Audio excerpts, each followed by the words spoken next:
What's going on, all you fantastic people? I'm Matt, and before we begin, I do want to apologize for the plain, boring, empty shelves around me. We're actually planning on moving here in about a week and a half, 2 weeks, somewhere in there.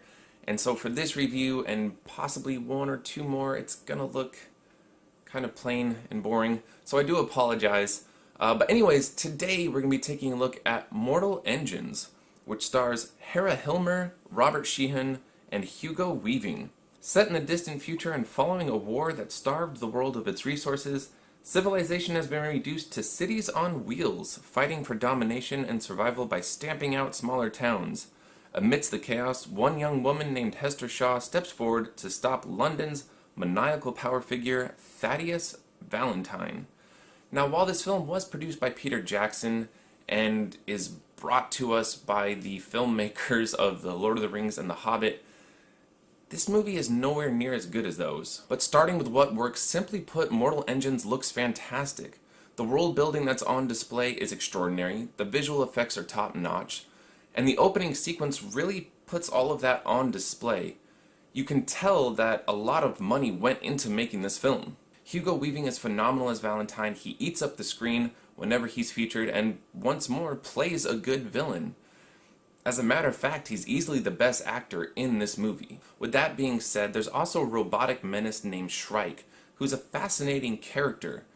The design for him is outstanding, and his connection with Hester is rather intriguing. I actually wanted more of his character because his moments are some of the best in the entire film, both in the sense of the movie's action and the emotional moments. The biggest problem with Mortal Engines is that when you strip away the steampunk motifs and the outstanding visual effects, this is a film at its core that you've seen over and over. You can literally watch Mortal Engines and know what's about to happen. I mean, do you really think that Hester and Tom, a young apprentice from the Museum of London, won't eventually fall for each other? Or do you actually think that when she says to him, "I don't want to talk about what happened to my mother," that within a few scenes she won't be opening up and talking about exactly that?